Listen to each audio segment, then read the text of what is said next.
आप हज़रात की खिदमत में ये अर्ज़ है कि इस वक्त दीन की सबसे बड़ी खिदमत यही है कि इस मुल्क में किसी तरह मुसलमानों को जोड़ो, और मुसलमानों को जोड़ने का तरीका क्या है? इख्तलाफात को दबाना नहीं। इख्तलाफात को जितना दबाएंगे जिस्मों के अंदर जहर फैलता रहेगा, और जब वो जहर की रगें फटी तो भाई भाई के साथ भी नहीं रहेगा। इख्तलाफात को दबाने में इत्तेहाद नहीं, इख्तलाफात को फैलाने में, लोगों को समझाने में और दिमागों से अपील करने में कि खुदारा इंसाफ करो, गौर करो, सोचो, इसमें इंशाअल्लाह अज़ीज़ हमें कुछ वहदत की किरण नजर आ रही है। ये होम्योपैथिक वाले क्या कहते हैं? कहते हैं इलाज बिल मिसल, और एलोपैथी वाले क्या कहते हैं? इलाज बिल जिद।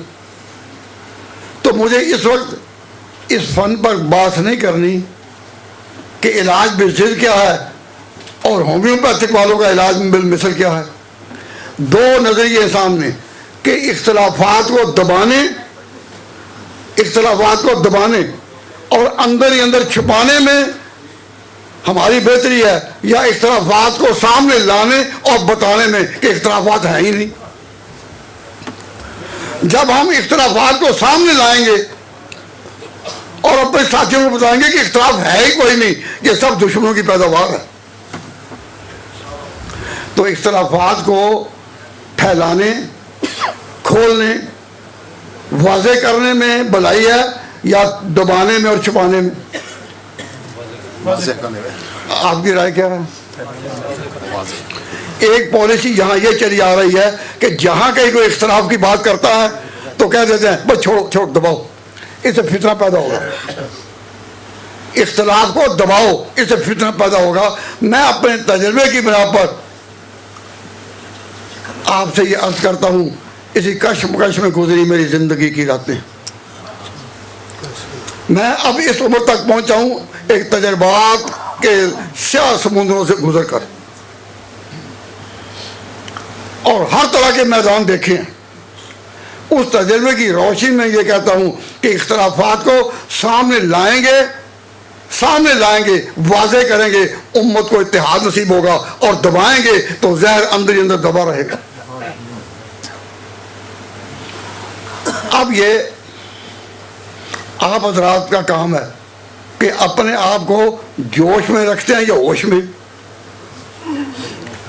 होशमंदी का तकाजा है कि जो बात है वो खोल दी जाए और बात कुछ भी ना निकलेगी।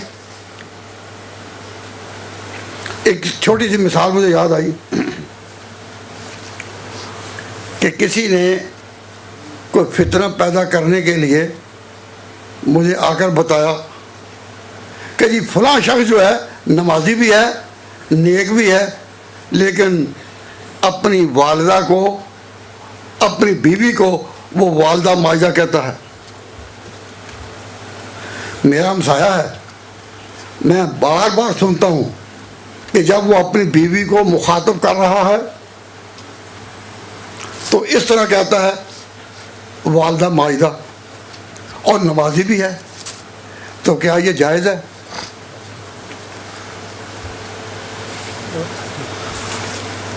और इतने जोश में उसने बात कही कि वो चाहता था कि उसी वक्त मैं कोई फतवा सादर करूं।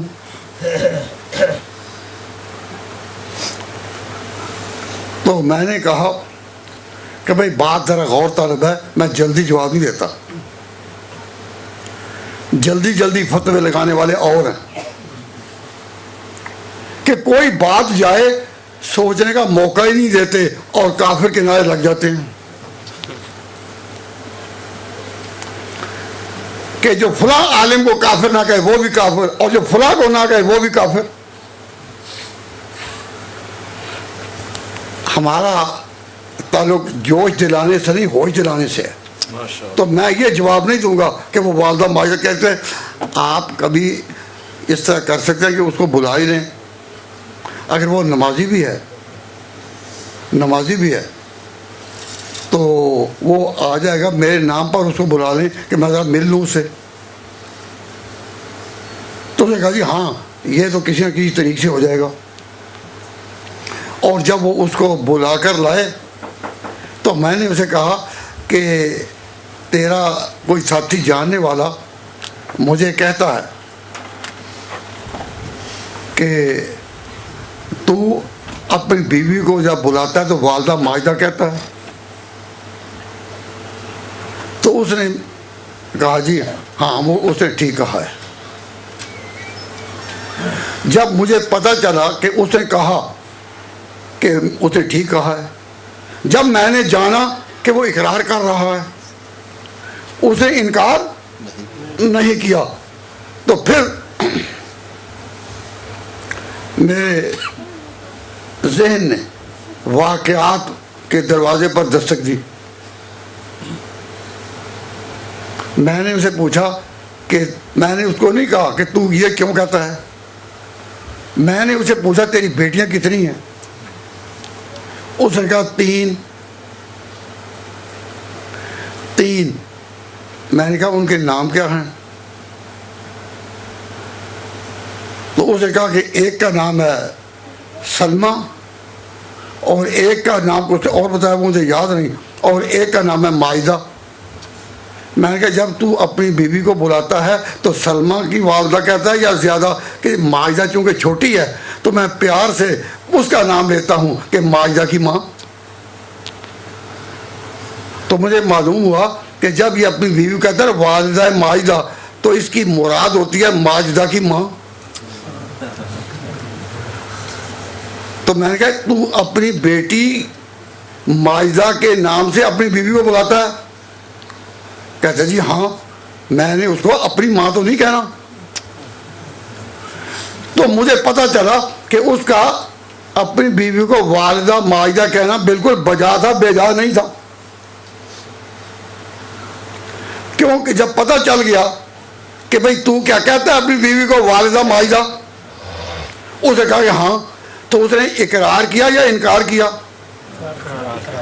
इकरार किया। तो जब इकरार उसने कर लिया है तो फिर होशमंद का दिमाग सोचने पर मजबूर होता है कि कोई बात तो होगी। तो बात उसकी हो और माने मैं पहनाऊं। वालिदा माइदा का लफ्ज कहना ये उसकी बात थी या मेरी? क्योंकि वालिदा माइदा कौन कह रहा था? वही कह रहा था ना। तो उसकी तशरीह का हक किसको है? कहो उसी को। उसकी बात बताने का हक किसी को है? उसी को। उसकी वजाहत का हक किसको है? उसी को। जब उसे वजाहत कर दी, मेरा एतराज अपनी जगह एतराज ही ना बन सका। अगर हम लोग इस तरह जल्दी फतवा देने वाले होते तो हम ये ना कहते अच्छा भाई हमें सोचने का और तहकीक करने का मौका दो। तो मैं आपसे ये पूछता हूँ, ज़रा होशमंदी से जवाब दें कि बात वालिदा माजिदा बीवी को कहना ये उसकी बात थी या मेरी? तो उसकी वजाहत का हक किसको है? उसी को। अकल कहती है कि जो बात कहे तसनीफ रा मुसन्निफ नेको कुनत बयां, जिसकी बात वजाहत का हक उसी को है। आप इसको एक अकल के लिहाज से, समझ के लिहाज से, दानिश के लिहाज से सही समझ चाहिए या नहीं? अब इस जमाने में मुसलमानों में इख्तिलाफ फैलाने के लिए एक और थ्योरी है इसके मुकाबले में,